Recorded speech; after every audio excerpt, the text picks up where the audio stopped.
how do you think about that from a team level as the team thinks about what what types of product managers they need? Hey everyone, I'm super excited to be here today with Ani, and we're going to be talking about how to pick your product manager role. But before we jump into it, Ani, can you introduce yourself for folks watching? Yeah, super excited to be here with you, Stephen. And it's good to catch up about this. So briefly about me, I'm Ani Mohan. I'm currently product lead and general manager of GameSnacks, which is a new casual web gaming platform that we're building out of Google's new business incubator, Area 120.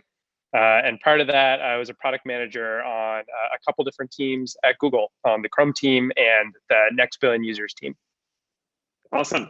We're super excited to have you. It's also always great to be on with a fellow Googler. And so I'm excited to jump into this topic, which to preface this, like a lot of folks are sort of wondering and worried, like what type of PM role do I pick?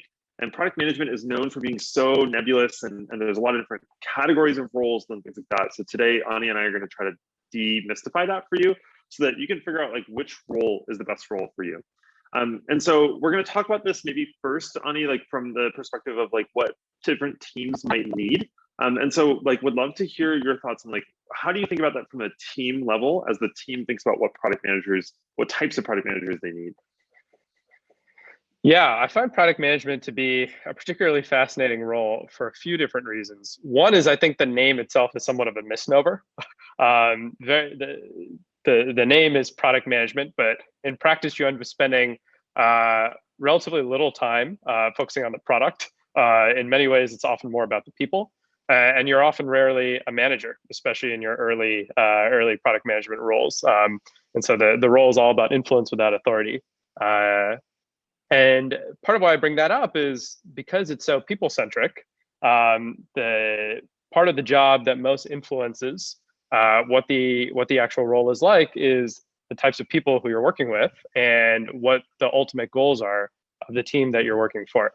And so what I'm excited to kind of talk to you about today is what are some of the parts of a PM role that people tend to overlook when thinking about choosing a role for them that actually end up playing more of an influence than they might realize, even compared to what the name of the company is that they might be working in. And so I think one place to start is thinking about what is the actual goal of the team? Like what problem are they ultimately solving? Because there's many different answers to that depending on sort of the size of the company, how close the team is to sort of the core business of the company, and where in the product lifecycle the team might be. And so happy to sort of dive deeper into any of that. Yeah, I would be really curious to illuminate that with like examples of different companies or maybe the polls of some of those that you can share. Like, what do those look like from a concrete perspective at different companies? Yeah. So I think first I'll start by talking about what it might look like across different companies, but then I think it might be helpful to even think about what it might look like within the same company as well. So I think first across companies, I think the sort of simplest place to start is just looking at team size. For example, joining a PM role on a startup that might have just received Series A funding, that might be shortly after product market fit, where you might be one of the first PMs, might look very different from joining as a PM for a larger company like Google or Facebook. And I think one clear way in which there might be a distinction is one, how many other PMs might be on the team?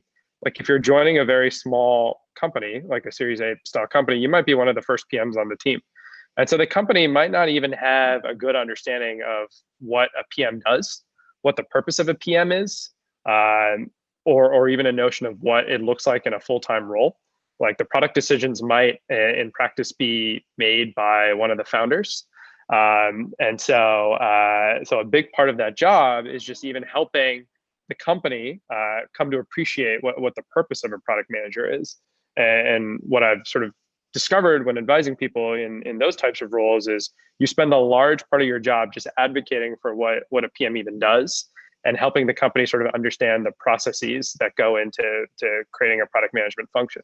Whereas compared to a company like Google, which might have thousands of PMs already, you spend a lot less of your time advocating for what a PM does, and spending more of your time actually executing sort of on the role. And so that's one kind of like simple distinction by company size. But I think what's interesting is even within a larger company, like take Google, for example, which I'm most sort of familiar with, the role varies a lot depending on what team you're on. And so I can give a few examples just based off of my own experience. So my very first kind of PM job at Google, I mentioned I was working on the next billion users team, which was back in 2014, 2015. Relatively new team to Google at the time. It was a team that was tasked with figuring out what new sort of services, software services should Google be building to cater to billions of new users who are coming online to the internet for the first time in emerging markets, in countries like India and Indonesia, Nigeria, Mexico. And the team was very small. It was a 50-person team across a variety of functions, across PM, engineering, UX, business development, sales, marketing, so on and so forth. And a 50-person team is a relatively small team at Google.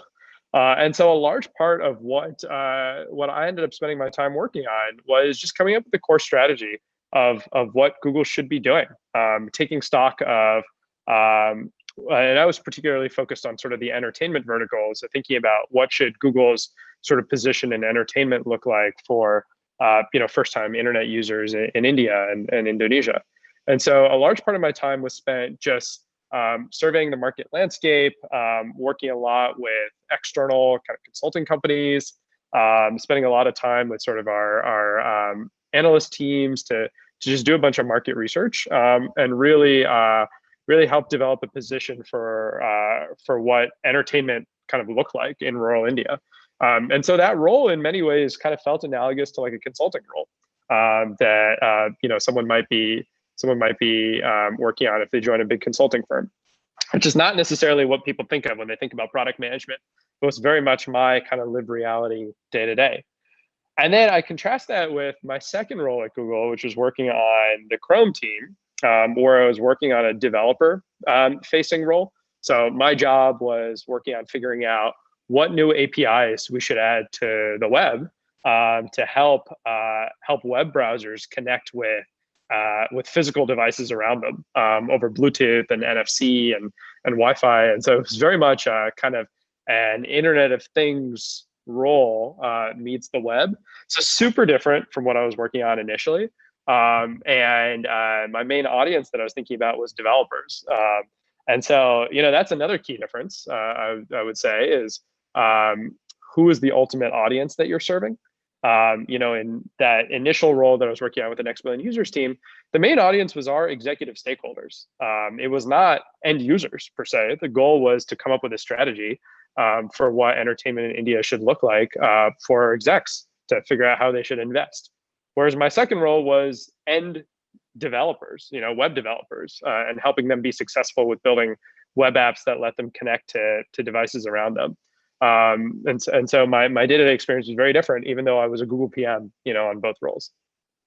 Yeah, it's super interesting. I mean, it's cool to hear, one, the dimension of just size of company, like obviously has a huge impact on even the knowledge of what a product management function is.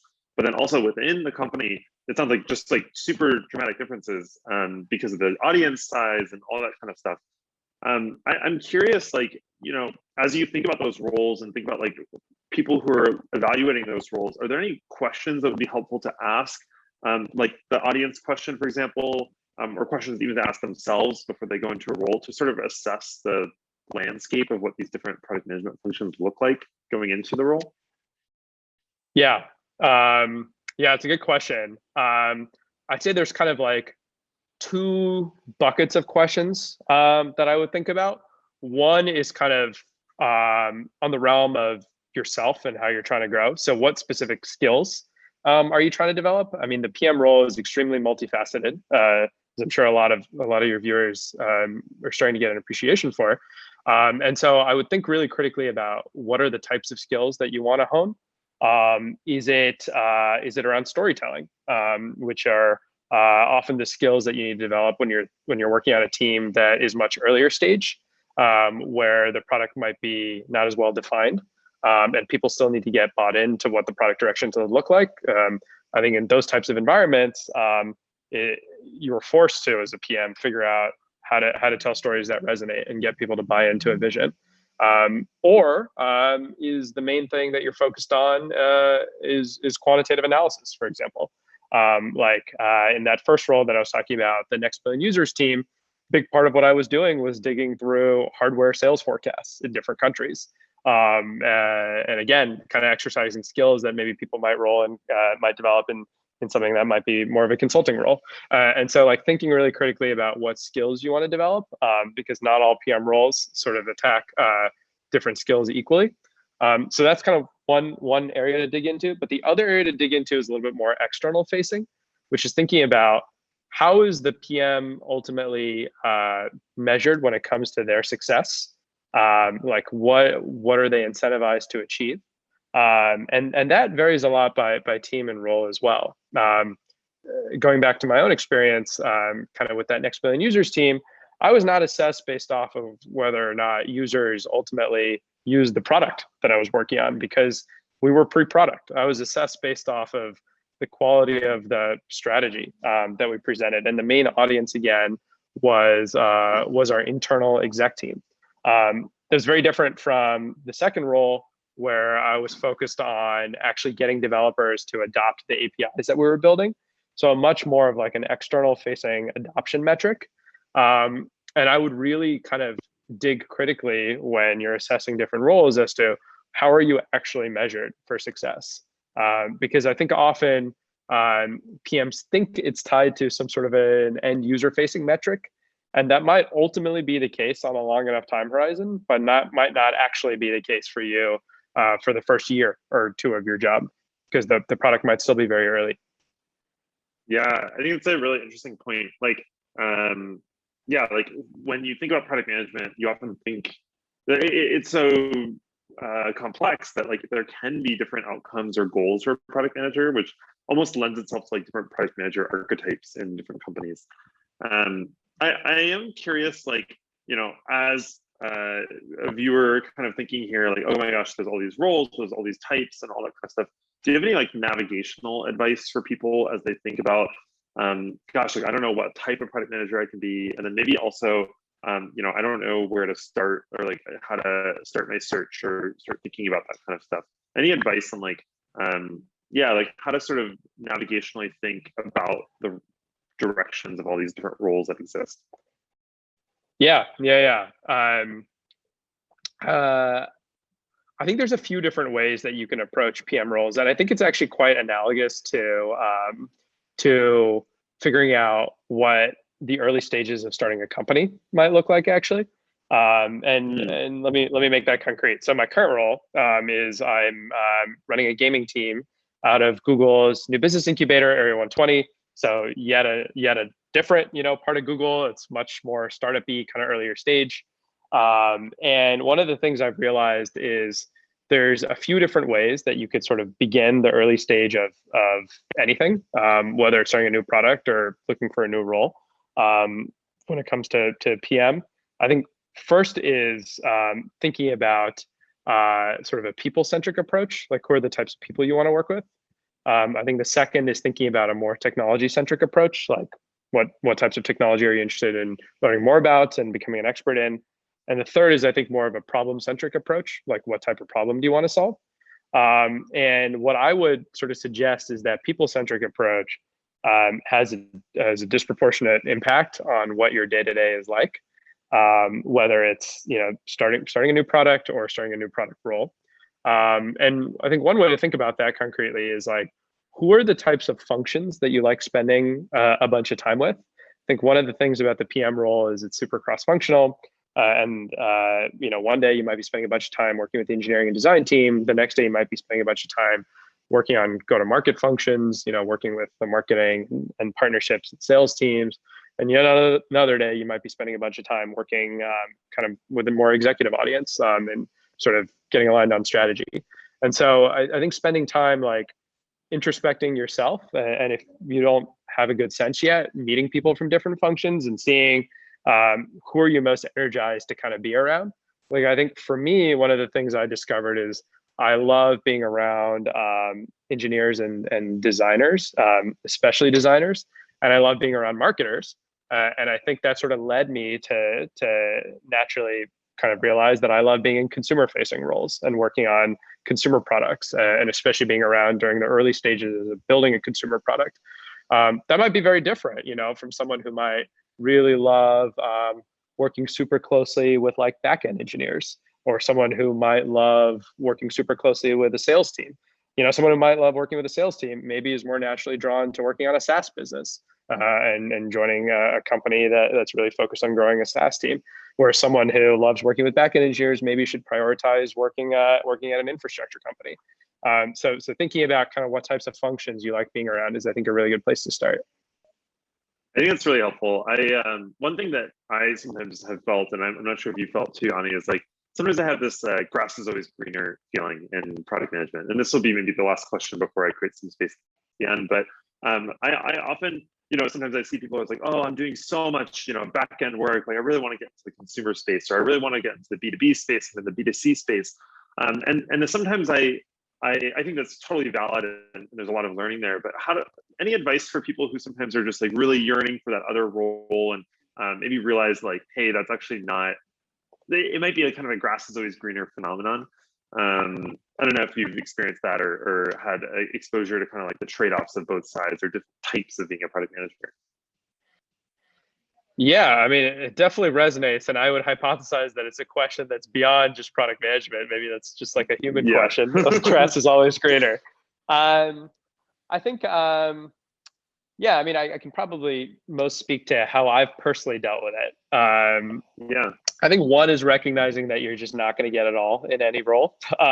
There's no role that will scratch all the itches. Whether it comes to what types of functions you're working on, where in the product lifecycle you might be. Like a role cannot, for example, be both an early stage product development role where you're spending most of your time doing visioning and strategy and or an exploration land. It can't both be that and also a revenue driving team where you're focused a lot more on execution and growth.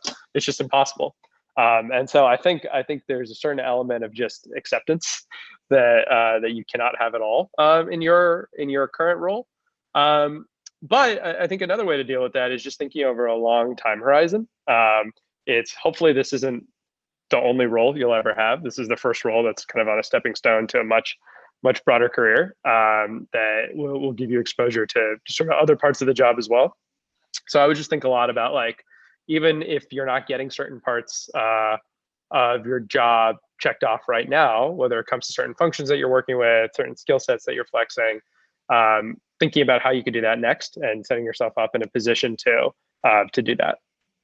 Yeah, I think that's really great advice. And yeah, I think there's also, the thing that I wanted to mention at the end, and I'm glad you brought it up, is just like, there's this never-ending search for the perfect role in product management for people. And sometimes that can be a little disappointing because there's always trade-offs and complexities with each of these categories of roles that we're talking about today.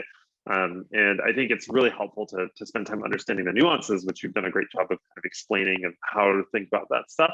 But yeah, helpful for people in their career search to remember that there's always trade-offs with every decision. I wanted to leave some space at the end, Ani. Is there any other advice, thoughts, wisdom you wanted to share with us, or anything else that you'd love viewers to check out? Yeah, I mean, I just want to emphasize this point again. We've touched on it a few times, but I really think the role of product management is a misnomer. It's ultimately not fundamentally about the product. It's ultimately about the people. Like, your job is to assemble the right team to deliver the right product, but assembling the team is ultimately what you're doing, not actually delivering the product. Like, you're not spending your time actually making the product. And I think a lot of the complexities in the role ultimately just come down to the fact that people are complex. People are the most complex thing out there. And so I think just acknowledging that and reminding yourself of that is a big part of what helps you stay sane and be effective in the job and understand what the purpose of the job ultimately is. And just really, come invest in the relationships around you, but also think about what are the types of relationships that you want to cultivate that give you energy, that help you amplify your strengths. Beyond that, I think what I love doing and kind of why I'm here is helping people kind of really think through some of the nuances and trade-offs in the PM job, so that they can go in with eyes wide open, and are just aware of what the role might be like, so they can set the right expectations for themselves. And so I love helping people kind of in a one-on-one capacity as well. So feel free to hit me up at any time. Maybe we could put a link to my Twitter or something at the bottom. That's usually how I connect with people. I also love, helping people, especially in the early stages of product development. We didn't talk about this too much, but I mentioned I'm working on sort of a new product, a new gaming business kind of within Google's incubator. And I think there's particular challenges that you face as a PM when you're in the early stages of product development. So if that's something that you're wrestling with in your current job, or thinking about for your next job, whether it's starting a new business from scratch or starting a new product in a broader kind of organization, let me know, and I'm happy to jam on how to approach that type of role. Awesome. Well, we'll put more information in the description below about ways to contact Ani and more information about Exponent as well. Exponent helps you land your dream tech job. We have courses in product management, product marketing management, technical program management, and system design, and much, much more now. And we have a full community of people who are excited to help each other to reach your career goals. So definitely check us out at tryexponent.com, and don't forget to like and subscribe. And as I mentioned, Ani's information will be in the description below. Ani, thank you so much for being on the show. This is like super awesome to get your take on it. And I think really demystifying a common problem and experience that people who are interested in product management often have, which is figuring out what these roles are, what they're about, and how to navigate to the run that's right for you. Thank you for having me, Steven. Cool, thanks.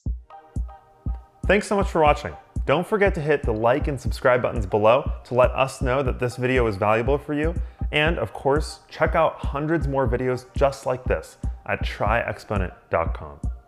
Thanks for watching, and good luck on your upcoming interview.